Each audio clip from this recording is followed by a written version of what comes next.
counterproliferation is the result of 702 collected information. And finally, 90% of CIA's successful interdictions with regard to synthetic drugs like fentanyl are the result of 702 collection. It's absolutely indispensable to the work that CIA does, and I'm glad that you gave me the opportunity to reflect that to this committee. Thank you, Director. And just to ask a follow-up on that, as you know, in the House last year when we had our FISA reform and Section 702 reform measures put in place, you know, we had a debate, robust debate on the House floor regarding the warrant requirement. It was a very, very close vote, 212 to 212.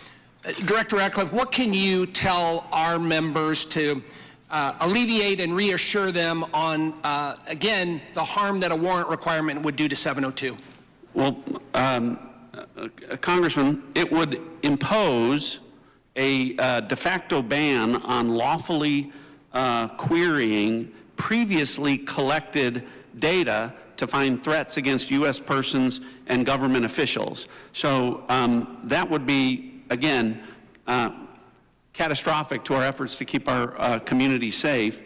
And I would also point out, because I know that these are legitimate concerns with regard when we talk about FISA and 702 specifically, everyone on this committee recalls that when I was a member, I also called out FISA abuses when they occurred. And I don't want there to be any violation of Americans' civil liberties and Fourth Amendment rights. But I would point to the CIA's frankly impeccable record of compliance, and we can talk about that more in a closed session. Thank you, Director. Director Patel, I want to turn to you. Similar in your Senate confirmation, you were asked extensively about 702. And as you know, in our bill that we passed last year, we put lots of reforms and changes and protocols in place for the FBI. And I know that you're supportive of many of those. Specifically on the impracticalities of a warrant requirement on 702, you were quoted as saying, when you were asked about it, it is almost impossible to make that function of the warrant requirement work and to serve the national no-fail mission. Is that still your testimony here today? It's great to see you, Congressman, and yes, that's my testimony. Thank you. As you know, the reforms that we put in place were significant, requiring the FBI personnel to get a supervisor or attorney approval to conduct U.S. person inquiries, requiring high-level approvals up to the FBI deputy director level before certain queries are conducted on U.S. elected or appointed officials, candidates, or media personnel, requiring the Department of Justice to audit all U.S. person queries performed by the FBI within 6 months of each, 6 months of each query, reducing the number of FBI personnel who have the ability to query. Can you talk about the current implementation of those reforms and how that's going, Director Patel? Absolutely. With probably the most recent one, in terms of 702 query reviews, we only have about 200 of those reforms and how that's going, Director Patel? Absolutely. With probably the most recent one, in terms of 702 query reviews, we only have about 200 left when it comes to U.S. persons, and we will promulgate those findings to you. But as of today, of all the U.S. persons queried in the 702 databases, there's only been one instance of negligent conduct. We have already implemented limited access to those who actually know how to use the FISA process in 702, and we have implemented a direct reporting structure to the Office of Director and the Deputy Director to make sure that anyone, whether it's intentional or unintentional, abuses the 702 query system is brought to our attention immediately, and we will take that on for action directly. And in terms of piggybacking off Director Ratcliffe's, the public defender in me realizes the importance of constitutional due process more than anyone. The staffer in me from the House Intelligence Committee may be the only person who has worked more on FISA reform and exposing FISA abuse in modern congressional history. And the terrorism prosecutor in me and the JSOC civilian in me tells me that we cannot do away with 702 or FISA Title I and Title III, but we can work with you and your committee to make it better. I don't know all those ideas, I don't have all those answers, but you have my commitment that we will use it appropriately going forward. Thank you, Director. I yield back. Gentleman yields. Mr. Castro. Thank you, Chairman. Tulsi, you and I came into the Congress together in 2013. And Cash, you and I was serving on the Intelligence Committee when you worked on the Intelligence Committee. And John, you and I are both from Texas, and we both served together on the Intelligence Committee. The idea that this information, if it was presented to our committee, would not be classified y'all know is a lie. That's ridiculous. I've seen things much less sensitive be presented to us with high classification. And to say that it isn't is a lie to the country. I want to ask the generals now. The NSA is principally in charge of intercepting things like signals intelligence from other countries. General, I want to ask you, if your organization, your agency, intercepted something like this from Russia or China or some other country, would you consider this classified information? Representative, we would be classifying based off of our sources and methods. So those would be the things that, in terms of how we process, how we would be able to obtain the information and how we'd report it, Sure. we would classify based off of our source and method. So if you knew that the Secretary of Defense and the National Security Advisor of Russia or China and the head of the Foreign Ministry and all of the folks who were associated with that signal chain, if you intercepted that information, General, would you consider it classified? So it would be classified based off of our collections. So the NSA would classify it, would Based off determine it as of classified.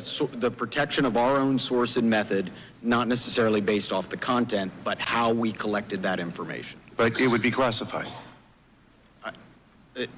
Well, we certainly wouldn't be collecting on a U.S. person conversation. No, I understand. I'm We're saying if we, collecting on but if you did your job and collected it from the Russian Foreign Ministry and the National Security Advisor and the Secretary of Defense and the President's Chief Advisor, there is no way, having sat on this committee for 9 years, that somebody would come in with that information and give us something that says, unclassified, you can walk out of this room with this information and give it to whomever you want. You know, with all respect, you and I worked on the committee at the same time. Tulsi, you and I came in together. I've never had an issue of beef with you. John, you and I are both from Texas. Y'all know that's a lie. It's a lie to the country. I want to ask about the Alien Enemies Act really quick while I have time. The President has used the Alien Enemies Act, a wartime authority last used to detain German and Japanese nationals during World War II, to summarily deport people accused of being members of the Venezuelan gang, TRONE. To invoke this law, the President must demonstrate that the United States is under invasion by a foreign nation or government. They have alleged that we are under invasion by the Venezuelan government. The idea that we are at war with Venezuela would come as a surprise to most Americans. The unclassified version of the annual threat assessment the intelligence community just released makes no mention of any invasion or war that we are fighting with the nation of Venezuela. You would think our nation being at war would merit at least a small reference in this threat assessment. And Director Ratcliffe, does the intelligence community assess that we are currently at war or being invaded by the nation of Venezuela? We have no assessment that says that. Thank you. In invoking the law, the President alleged that Tren de Agua is, quote, undertaking hostile actions against the U.S. at the direction, clandestine or otherwise, of the Maduro regime in Venezuela. Director Gabbard, does the intelligence community assess that the Venezuelan government is directing Tren de Agua's hostile actions against the United States? There are varied assessments that came from different intelligence community elements. I'll defer to Director Patel to speak specifically to the FBI assessment. But let me ask you, so you're saying there are conflicting assessments that have come from the IC? That's correct. Okay, thank you. We'll take it up in closed session. All right. You know, your threat assessment makes issue of, highlights fentanyl trafficking as a top threat to the United States, yet support for law enforcement cooperation with Mexico has been put on hold, and there's been a threat of invasion to Mexico by the United States. You assess that Russia's advanced cyber capabilities make it a persistent counterintelligence cyber threat, yet the administration shut down the unit at the Cybersecurity Infrastructure Agency tasked with stopping Russian cyber attacks. There are so many other ways that the actions of this administration have contradicted this threat assessment, and the administration is making the world and the United States more dangerous. I yield back. The gentleman yields.